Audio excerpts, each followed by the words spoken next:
কি করবো আমি এই যে 1600 বাছাবাছি করতেছি, বতুয়া শাক বাছতেছি, ভাজি বানাবো।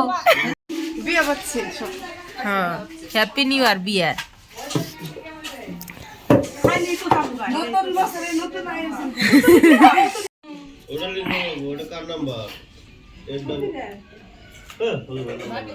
শুভ সকাল বন্ধুরা, আমরা ঘুম থেকে উঠলাম, এক্ষুনি মুখ টুক ধুয়ে রেডি হয়ে নিয়েছি। এখন যাব আমার কাকার বাড়িতে পিঠা খেতে। তো এখন কয়টা বাজে? 8:30 বাজে। তো চলো পিঠা খেয়ে আসি। আর এই যে পাবলিক রাস্তায় গিয়ে দাঁড়িয়ে আছে। এই যে মাশাআল্লাহ যাচ্ছে, একজন এই যে ব্রাশ করছে, এই যে সবাই। তো চলো, এই যে এটা আমার ফুবু, 10টা না 5টা নাই একটা ফুবু। তো চলো যাই দেখি।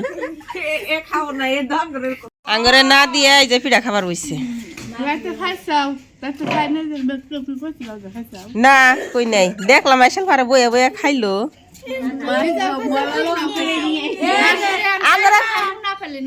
খাবার নিগেই যা হত দিছে।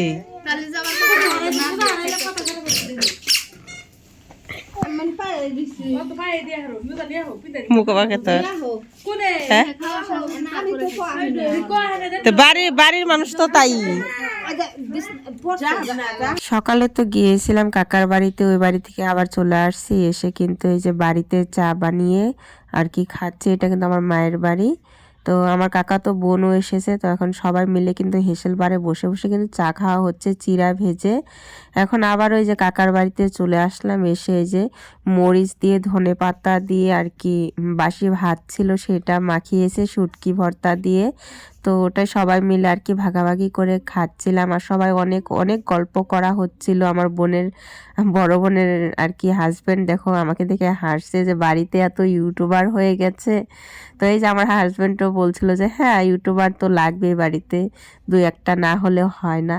তো আমার হাজব্যান্ড তো আমাকে অনেকটাই সাপোর্ট করে। তো অনেকটাই ভালো লাগে আমার। তো পুরো ভিডিওটা তোমরা দেখতে থাকো, আশা করি তোমাদের অনেক ভালো লাগবে। তো সবাই একসাথে হলে যা হয় আর কি, অনেক আনন্দ, অনেক কথাবার্তা, অনেক মজা। আর এই যে আমার কাকাতো ভাই, এটা আমার বড় ভাই, ওকে আমি পিঠা খেতে দিলাম, দিয়ে যে আমি এখন বসে বসে খাচ্ছি। আমি আর আমার কাকাতো বোন দুইজনে মিলে কিন্তু একটা বড় গামলার মধ্যে বসে খাচ্ছি।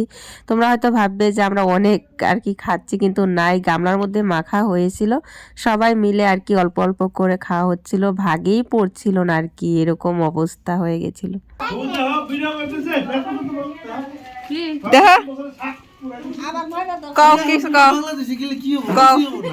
কি করবো আমি এই যে 1600 বাছাবাছি করতেছি, বতুয়া শাক বাছতেছি, ভাজি বানাবো।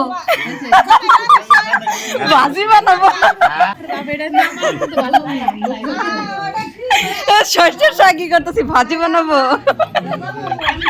আমার ফুবু কিন্তু ভীষণ মজার মানুষ। তো আমার বোন ক্যামেরা করছিল, তো ওরকম করে বলল, তো ওটা নিয়ে আমরা হাসাহাসি করছিলাম।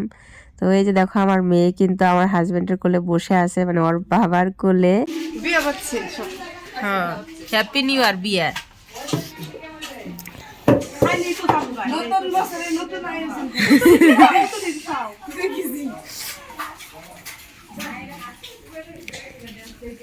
পরিবারের সবাই একসাথে হলে যা হয় আর কি, সবাই এক এক রকমের কথা বলছিল আর হাসাহাসি করা হচ্ছিল। এখানে কিন্তু আমরা 5 বোন একসাথে হয়েছি, আমার কাকাতো বোন 2জন, আর আমরা তিন বোন আর কি, আর ভাইয়ের বউ, আমার ফুবু, তো আমার হাজব্যান্ড, আমার বড় বোনের আর কি হাজব্যান্ড, সবাই একসাথে, এত কথাবার্তা, এত আনন্দ কি বলবো।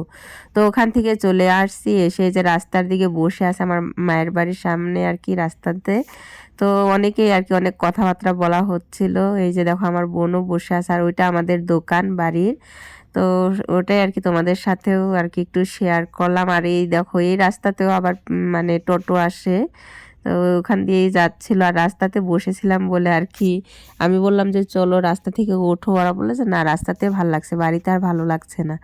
তো এখন এই যে আবারও কাকার বাড়িতে চলে আসলাম, খেতে বসবো সবাই মিলে। আর দেখো মানে আমাদেরই বাপের বাড়ি, কিন্তু আমাদেরই গিয়ে রান্নাঘরে বসে খেতে হবে। আর দেখো জামাইদেরকে কত আদর যত্ন করে মানে খাওয়ানো হচ্ছে। তো এই জিনিসটাই সবাই যদি বুঝতো তাহলে তো মানে আর কি সংসারে কোনো ঝগড়া ঝামেলাই হতো না। তার কারণ এই কথাটা বলার কারণ হলো যে এই যে আমার বাপের বাড়িতে আসছে আমার হাজবেন্ডদেরকে আর কি কত মানে কদর করা হচ্ছে, কত কত আদর যত্ন করা হচ্ছে। আর ওদের বাড়িতে আমাদেরকে মানে কি অবস্থায় রাখা হয় বলো তো। শুধু আমি না, আমাকে তো মানে ওরকম করে রাখে নাই, আমার শাশুড়ি নেই। আর আমার যে যা ছিল আমরা বোনের মতো। কিন্তু আরও অন্যান্য যে মানে দেখি মানে বউদেরকে মানে মানুষই আর কি ভাবা হয় না, তো সেটাই আর কি এইসব আর কি দেখলে ভীষণই খারাপ লাগে। তো এখন কিন্তু আমরা বাড়িতে চলে এসেছি আর আমার হাজব্যান্ড ঘুমিয়েছে আর আমার মেয়ে দেখো দুষ্টুমি করছে, বারবার ডাকছে গিয়ে মানে ওর বাবাকে আর কি ঘুমাতে দিবে না, ওর সাথেও আর কি ওর বাবারও দুষ্টুমি করতে হবে।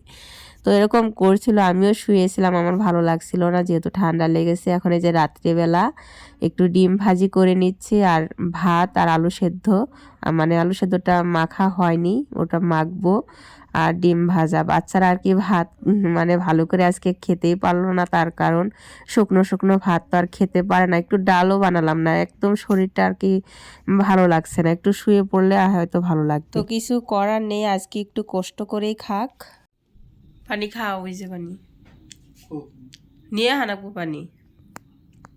তো বন্ধুরা আমরা তো বাড়ি চলে এসেছি, তোমরা তো দেখতেই পেরেছিলে যে দুপুরবেলা বাড়ি চলে এসেছি। তো শরীরটা তো ভীষণই খারাপ, একদমই ভালো লাগছে না। খাওয়া দাওয়া হয়ে গেছে, খাওয়া দাওয়া করার পর আমি ঘরটা মানে গুছিয়ে নিলাম। এখন মানে এতটা অগোছালো হয়েছিল কি বলবো, তার কারণ আমার হাজব্যান্ড আর আমার বড় বোনের জামাই তো বর তো এই যে এই বাড়িতেই ছিল। রাত্রেবেলা বিছানা টিছানা পুরা অগোছালো হয়েছিল, তো সেইগুলোই আর কি সমস্ত ঘর দুয়ার একদম পরিপাটি করে রাখলাম। এই যে আলনার কাপড় চুপড়, তারপরে ওই ঘরে বাচ্চারা সন্ধেবেলা পড়াশোনা করলো সেইগুলো একদম অগোছালো হয়েছিল, যাতে দিনের বেলা আমার অতটা চাপ না হয়, সেজন্য কিন্তু সমস্ত জিনিসপত্র গুছিয়ে রাখলাম। তো যাই হোক বন্ধুরা, আমি আর আমার হাজব্যান্ড আর কি বসে বসে আর কি গল্প করছিলাম একটা বিষয় নিয়ে। এই যে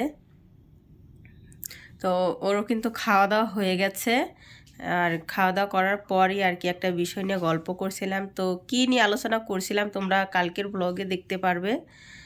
তো যাই হোক, ভিডিওটা দেখে যদি ভালো লাগে তাহলে লাইক কমেন্ট সাবস্ক্রাইব করে দিয়ে পাশে থেকো। কালকে আরও একটা নতুন ভিডিও নিয়ে তোমাদের মাঝে চলে আসবো। আজকের মতো এই পর্যন্তই।